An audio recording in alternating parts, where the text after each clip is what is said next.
গ্যালিলে ভ্রমণ করিতে লাগিলেন। তিনি লোকদের সমাজকে উপদেশ দিলেন, রাজ্যের সুসমাচার প্রচার করিলেন এবং লোকদের সর্বপ্রকার রোগ ও সর্বপ্রকার পীড়া ভালো করিলেন। আর তাহার জনরব সমুদায় সুরিয়া দেশে ব্যাপিল এবং নানা প্রকার রোগ ও ব্যাধিতে ক্লিষ্ট সমস্ত পীড়িত লোক, ভূতগ্রস্ত, মৃত্যুরোগী, পক্ষাঘাতী লোক সকলে তাহার নিকটে আনিত হইল, আর তিনি তাহাদিগকে সুস্থ করিলেন। Hallelujah, hallelujah, hallelujah. পড়েছে তো লাইনটা সকলে নাকি? এর মধ্যে কিছু আছে? যিশু খ্রিস্ট চমৎকার করেছিল, এটাই হচ্ছে সব থেকে বড় জিনিস, তাই তো নাকি? বাইবেলে লেখা আছে, তিনি সমাজগৃহে উপদেশ দিলেন, রাজ্যের সুসমাচার প্রচার করিলেন এবং লোকদের সর্বপ্রকার রোগ ও ব্যাধি সুস্থ করিলেন। প্রথমে কি করলেন? সুসমাচার প্রচার করলেন। হালেলুয়া। প্রথমে কি করলেন? সুসমাচার প্রচার করলেন। প্রথমে তো সুস্থ করে দিতে পারতো নাকি? সুস্থ করলেন না কেন? আগে সুসমাচার দিয়ে পরে কেন সুস্থ করলেন? হালেলুয়া। সুস্থ হতে গেলে সুসমাচারের প্রয়োজন আছে। বলো, সুসমাচার কি করে আমাদের সুস্থ করবে? হালেলুয়া। আজকে যে ব্যক্তি রোগ নিয়ে এসছে, সেই ব্যক্তি যদি না জানে যে তার রোগের উৎসটা কি, তাহলে তার সমাধান কি করে? হালেলুয়া। তার রোগের উৎসটা, তার রোগটা কোথা থেকে হয়েছে, এটা তার জানা প্রয়োজন আছে আগে, যে আমার জীবনে রোগটা কেন আসলো। হালেলুয়া।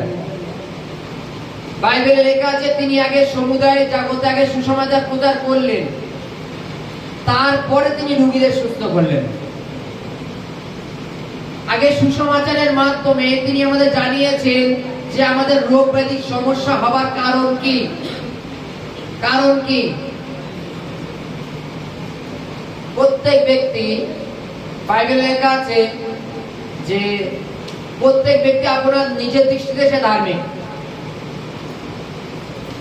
যদি সব থেকে উদাহরণস্বরূপ মনে করো, তুমি একটা স্টেশন হোক বা স্টেডিয়াম হোক বা বড় একটা যেখানে অনেক লোক সমাগম এক জায়গায়, সেখানে যদি তুমি মাইকে জোরে জোরে বলো, আচ্ছা কে কে পাপ করেছো একটুখানি হাত তোলো তো, কেউ হাত তুলবে না। কেন জানো? কেউ পাপ করেনি। সকালে বলবে আমি তো পাপ করিনি। হালেলুয়া। সকালে বলবে আমি তো পাপ করিনি। কিন্তু বাইবেল আমাদের শিক্ষা দেয় যে প্রত্যেকটা মানুষই পাপী। আমরা কেউ ঈশ্বরের ইচ্ছায় কখনোই চলি না, সকলেই পাপী। কিন্তু এই পাপ থেকে উদ্ধার হবার জন্য তিনি একটা মাধ্যম দিয়েছেন, সেই মাধ্যম হচ্ছে যীশু খ্রিস্ট। যে কেউ যীশু খ্রিস্টকে বিশ্বাস করবে, ঈশ্বর তার পাপ ক্ষমা করে তাকে সুস্থ করবেন। হালেলুয়া।